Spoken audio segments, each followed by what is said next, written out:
All right, even more Affliction build ideas and partially finished to varying degree PoBs. This time, even more PoBs than yesterday. Yeah, just kind of going over more build ideas that I've been tinkering around with for either league starts or just interesting things in general. I think there's like 6 of them this time, so I'm just gonna get into it real quickly. First one doesn't need too much to go on with it. It's just a Blade Vortex Poison Pathfinder. Most of this character's tree is something that I yoinked from a character that I league started like 2 leagues ago. Poison BV Pathfinder. Nothing's really too crazy there. It's a pretty well established build and it's good as a starter. The difference is making the addition of Void Sphere as extra damage. You can see in the full DPS our Blade Vortex is listed at about 6.8 mil. And then this 4-link Void Sphere in our gloves is giving us up to 9.5 mil. It's roughly 40% more damage for single target, and Void Sphere scales just like BV does, where it has a fixed hit rate, so you don't need too much cast speed, and it scales with duration. And then it's a fizz base, so you can use it for poison. This is thanks to this new alt, not alt quality, I keep calling them alt qualities, Transfigured Void Sphere of Rending, which is essentially just a shorter duration version of Void Sphere. Does not have a cooldown, and it does a lot more damage as well. Either way, it's much more usable as a damage source, other than just a utility thing. But it will also have utility value for something like BV, especially, I think. Because in addition to giving us a nice chunk of extra damage, which is one of the things that BV does lack on single target early on usually, when there's other mobs, it's still gonna have, as far as I'm aware, that Void Sphere effect where it pulls enemies in, which will be good for both your BV and your Vol BV. Just have more enemies stacked up. It should be really solid because BV was already pretty good, and this just gonna make it better. It got really tight on gem space, but should be fine overall. Otherwise, it's basically just a poison pathfinder thing.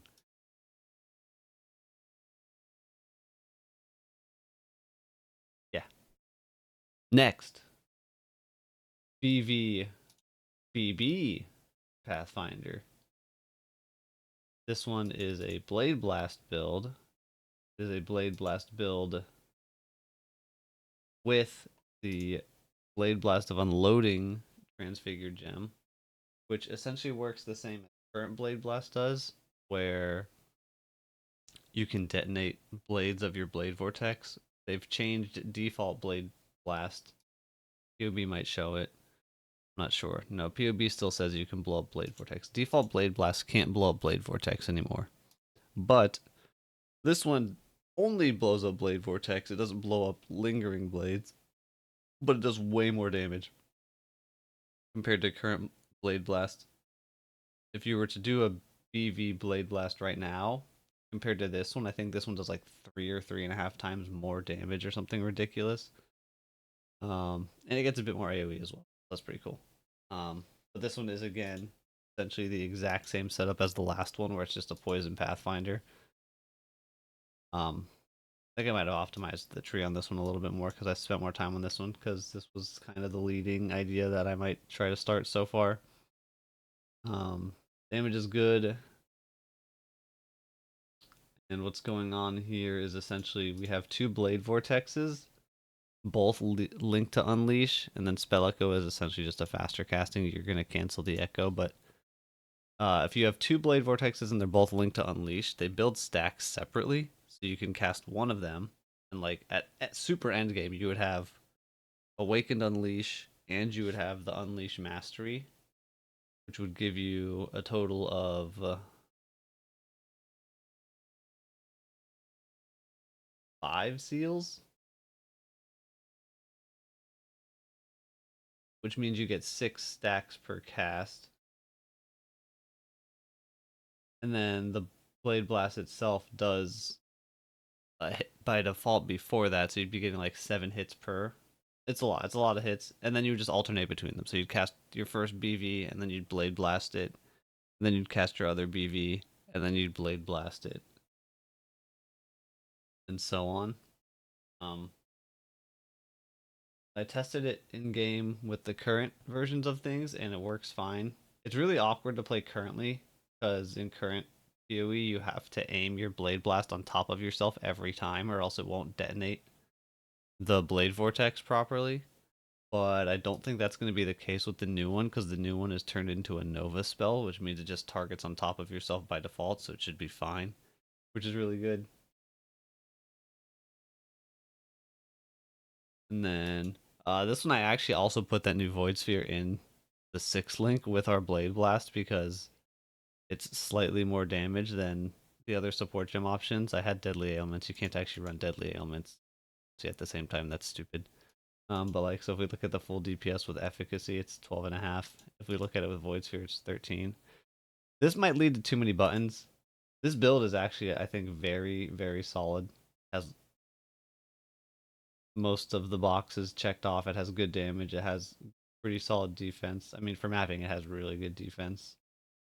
It should clear well because it's a poison pathfinder. But we have a lot of buttons to press.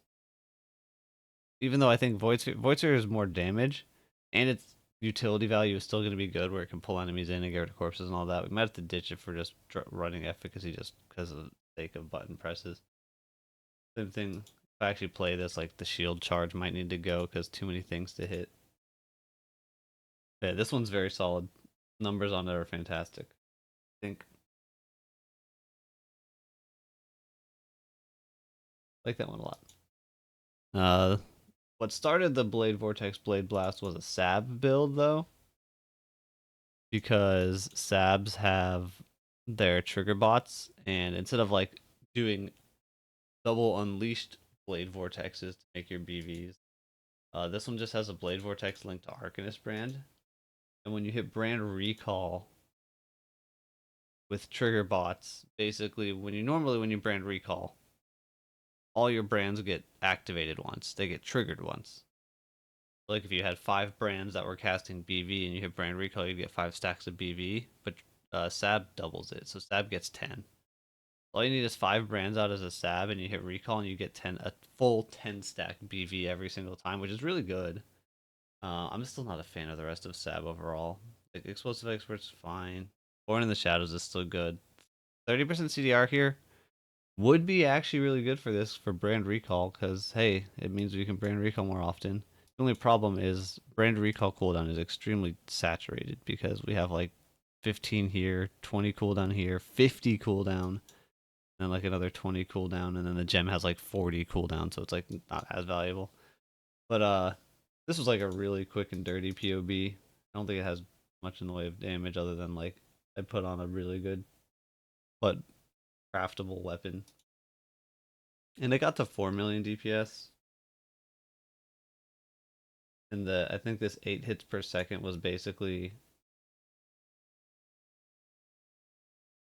you can brand recall like a little bit less often than once per second, but when you do, you're gonna get 11 hits because you're gonna get a full 10 stack plus the default or something, and it averaged out to about 8 a second. That was what it worked out to be. I don't know if you want to do a hit based one, might be a good way to do it, and maybe the brand recall will be more smooth because it's an instant thing. It was cool, and that's what got me on to the Pathfinder one, which is really exciting. Next, Stormburst. This is literally just my Stormburst character from last league, but I replaced the amulet with ashes because the new Stormburst has flat base duration scaling with quality, which PoB doesn't have yet. So we faked it in right here, more or less. And I got rid of all the tattoos from the tree. This build was solid last league. I think you'd want to start as a different skill until you got some of the stuff going. I started as Stormburst with it, and it was pretty slow. Until I got like some of the damage going because this has some shenanigans going on. But the build overall is definitely stronger, even stronger than it was last league, and I thought it was pretty dang good last league, which is pretty cool. Um, The next two were ones I looked into, and then they seemed okay. This is what I think. This is that same Guardian character. Yeah, the same Guardian POB, but I replaced the Stormburst with the new Penance brand, which it'll have a lot of similar scaling, but not quite all the same scaling. The damage looks okay. Like this is very much not optimized remotely for Penance brand. Like it still has duration nodes from Stormburst and a bunch of shit. But just initial impressions were with how much gear this character had, even though stuff is not remotely optimized. I would have liked to see the damage a bit higher. And then there's just so many other things now that I have more interest in that probably not going to put much thought into Penance. I'll share this POB anyway, even though I don't think it adds much value. I do think Penance will be there will be Penance brand builds that should be quite good. I think it does have enough damage that people will figure out good ways to use it. But I just didn't have the time or desire. Then we've got new Soulrend, which was here somewhere. Soulrend of Reaping. It gets rid of the damage over time component in favor of just even more hit damage. And also you get like a bunch of extra leech, or maybe you just get more leech because it hits harder. I forget. We don't care about the leech. I wanted to look at it with traps because it has a 0.8 base cast. And so this was just like a pure Soulrend poison trap build. I think the full DPS has a seismic added in right now. You take the seismic. It's like a 4 mil. It's not bad. Damage wise. Like a spammable trap, and then you have your seismic for burst type situation. And it's very much the same Pathfinder setup as those other builds. The Blade Vortex and the Blade Blast ones. That same defense layer. Some stuff switched around, obviously, because we had to get some trap things. But the main problem with this one is this does currently have Pierce, but it doesn't currently have any extra projectiles. The Soulrend gem normally has infinite Pierce. You can see it on this in POB. The transfigured one here does not have any Pierce. So this one has, it only fires a single projectile. It almost sounds like it doesn't even have the very slight AoE when it hits. It might be purely a single target hit with no Pierce and only one projectile. So you did jump through a lot of hoops to make up for that, and I was just not that interested in that. Like maybe people were talking about like maybe Deadeye, because Deadeye can get you chain and extra projectiles, and then you like self cast it. I don't know. It does do a lot of damage, but I think a projectile skill that has only one projectile with no hit or no pierce or chain or any weird features. You're missing too much at that point for if you want to at least be able to clear maps at all. So, and then one final one. I think this POB was like this was pretty decent, and it was like partway done. Still definitely more work to do on this one. They're together. It's Ice Nova of the Frostbolt one, where one of these pages has it. Here it is. It's almost the same damage as current Ice Nova when you cast on a Frostbolt, because this does less damage, but then it gets 50% more. It's about the same. It's a little bit off, but it's about the same damage.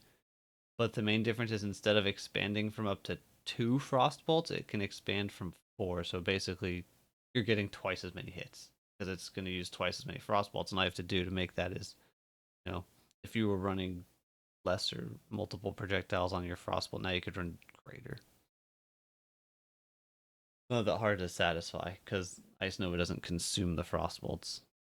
Um, and then so like the classic thing to do with Ice Bolt Frost Nova is run Pledge of Hands, because the greater spell echo gives you 2 extra repeats, and normally you get locked in place for an extended amount of time to cast these extra repeats, but Ice Nova has this special thing with when it repeats when cast on Frostbolt.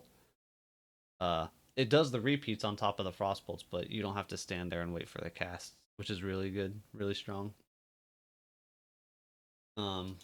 And I don't know, just decided to try comboing it with some stuff that actually did some mana scaling. I checked this. I didn't know if it actually would work this way or not, but it does. You have a Hierophant with Sanctuary of Thought where you gain max ES as or max mana as ES. And you also have this Power of Purpose Legion keystone that converts mana into armor. It actually gives you the energy shield before converting all your mana. So I can take this off and now I have way more mana. I have 3.5k instead of 700. But you notice the ES doesn't change because it's giving me this 20% extra before it's giving me the armor. We just get a bunch of armor. So this character is basically, it's a EBMOM, but then I also do have Burden of Truth, which makes some of the damage bypass ES. It's like a 35% MOM or something, which is still pretty good. We have a big health pool. We didn't want like a full 50 because we don't have crazy ES sustain, and it could lead to running out of ES. This one has good enough. It has like 700 ES per second, and then our life flask will give us ES back. Pretty good armor. And then just Eternal Damnation to hopefully cover elemental resistance, elemental damage, because this doesn't have any suppression. But the defenses were fine. I mean, these are not bad. They're not amazing.